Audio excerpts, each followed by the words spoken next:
Bonjour à tous et bienvenue dans cette nouvelle vidéo de la chaîne KDR TV. Aujourd'hui, je voulais aborder avec vous le point de comment apprendre l'anglais en s'amusant. Alors, pourquoi apprendre l'anglais? Pour moi, c'est très important parce que ça peut vous aider sur beaucoup de thèmes et de points dans votre vie. Le premier, c'est pour moi important pour l'aspect recrutement, l'aspect job, parce que pour l'anglais aujourd'hui est demandé sur pas mal de jobs et ça peut être un aspect discriminant par rapport à une candidature que vous pouvez avoir en face de vous, à savoir si vous parlez anglais ou pas. Donc pour moi, ça reste un incontournable si vous voulez rentrer dans une boîte et ce sera un bonus par rapport à un autre candidat que vous pouvez avoir en face. Évidemment, ça vous aidera aussi beaucoup lorsque vous voyagez. Il y a quand même une grande majorité du globe où, quand vous voyagez, si vous parlez anglais, vous pouvez vous débrouiller avec les locaux, alors que si vous savez que le français, ça va être quand même beaucoup plus compliqué. Et quand on voit nos soi-disant entre guillemets élites d'aujourd'hui avec notre ami François, notre président, son niveau d'anglais quand il s'exprime à la télé, franchement, ça donne pas une belle image de la France quand il va dans les pays étrangers et qu'il s'exprime en anglais, ça fait vraiment peur, mais malheureusement, il est à l'image des Français qui savent très peu parler anglais. Ça peut vous servir aussi sur l'aspect business parce que si vous voulez vous renseigner sur différents thèmes, il y a quand même beaucoup de domaines où les Anglais et les Américains sont en avance sur nous.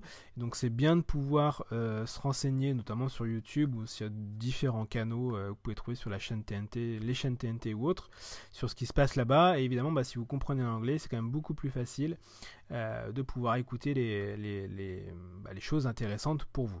Alors, comment apprendre l'anglais en s'amusant ou en étant payé? Moi, personnellement, j'ai été bac plus 4, pas du tout dans les langues étrangères, donc j'ai fait de l'anglais jusqu'au bac, mais j'avais vraiment un niveau qui était nul, d'une parce que ça m'intéressait pas spécialement à l'époque, et de deux parce que malheureusement l'enseignement dans le lycée où j'étais, puis je crois que c'est à peu près partout pareil, était quelque chose d'assez inintéressant sur les langues étrangères. C'était vraiment du b.a.-ba et des choses qui ne serviraient pas quand on allait pouvoir se déplacer dans d'autres pays. Donc voilà, c'était assez inintéressant. Et du coup, je suis sorti avec le bac et puis un niveau d'anglais qui était vraiment assez pourri. Alors j'ai réussi à me faire recruter au Hilton avec un niveau d'anglais vraiment très bas, en leur expliquant que j'apprenais vite et que j'allais m'y mettre pour pouvoir évidemment converser avec la clientèle du Hilton puisqu'elle était à majorité anglophone. Donc il fallait vite que je puisse savoir me débrouiller. Donc j'ai appris énormément en discutant avec des Anglais sur place, des Australiens, des Américains, au contact de ces personnes, parce que ce qui est intéressant avec eux en plus, c'est qu'ils sont beaucoup plus tolérants que nous. C'est-à-dire que si on fait l'effort d'essayer de parler en anglais, qu'on fait plein de fautes, ils y prêtent pas spécialement attention, ils essayent de nous comprendre et de pouvoir converser. Alors que nous, petits français un petit peu hautains qu'on est, quand il y a quelqu'un d'une autre langue qui essaye de parler anglais, on passe son temps à le corriger et lui dire qu'il fait des fautes, etc. Ce qui est vraiment dommage. Donc voilà, moi j'ai appris l'anglais vraiment en étant baigné avec une culture anglophone à travers le Hilton, puisque 70% de la clientèle était anglophone.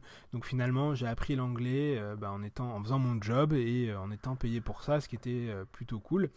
Et voilà comment. Alors, je suis plus du tout bilingue aujourd'hui puisque je le pratique beaucoup moins. Malgré tout, je continue à le pratiquer et puis à m'amuser avec l'anglais sur différentes choses et vous devriez faire pareil. Notamment avec les films que je regarde à 90% en VO, sous-titré, mais en VO. Comme ça, quand il y a quelque chose que je capte pas, je peux regarder sous-titres pour comprendre.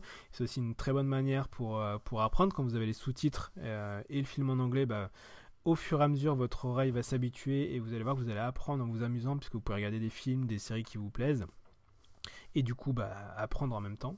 Vous pouvez du coup aussi regarder des émissions qui vous plaisent. Moi je sais que j'ai regardé je crois que les 7 ou 8 saisons de l'émission Shark Tank, je sais pas si vous connaissez, qui est aux États-Unis. C'est des entrepreneurs qui font le pitch de la boîte qu'ils veulent lancer devant des investisseurs et dans le but d'obtenir un ticket évidemment des investisseurs qui sont en face. Mais du coup tout se passe en anglais et voilà, j'ai regardé ces saisons en anglais, ça m'a bien plu. Donc voilà des idées de thèmes que vous pouvez creuser, trouver des choses qui vous plaisent en anglais pour les écouter en anglais et au fur et à mesure, ça peut prendre du temps, mais vu que c'est en faisant des choses qui vous plaisent, ça vous prendra pas, ça vous embêtera pas, on va dire, et au fur et à mesure votre oreille s'habituera et vous serez capable de progresser et de savoir converser en anglais si demain vous devez aller partir dans un pays étranger, ce qui est quand même beaucoup plus agréable. On voit bien que quand on voyage, ceux qui parlent pas anglais, qui galèrent pour juste acheter à manger ou demander une rue ou demander conseil à quelqu'un dans la rue, et quand on entend des Français qui essayent de baragouiner, ça fait toujours sourire et on se dit que c'est quand même plus sympa de pouvoir parler anglais. Vous pouvez aussi apprendre avec des applis. Aujourd'hui, c'est bien à la mode, évidemment, les applis smartphone. Moi, je suis parti au Costa Rica il y a 2 ans. Je parlais pas du tout espagnol et ça m'a manqué sur place parce que malgré tout, ils parlaient quand même pas super anglais une fois qu'on sortait de San José, la capitale. Donc, moi, vu que je parlais pas espagnol et que je parlais avec eux en anglais, c'était assez compliqué. Et vu que je parlais pas du tout espagnol. Du coup, je me suis mis en rentrant sur l'appli Babylone. Alors, je suis vraiment tout ce qu'il y a de plus débutant, mais c'est aussi une autre manière d'apprendre assez facilement d'autres langues qui vous serviront dans plusieurs pans de votre vie. Donc voilà, trouvez la manière qui vous plaît le plus, mais c'est vraiment un conseil. Apprenez au moins l'anglais, l'espagnol en plus si vous le pouvez, si vous le souhaitez.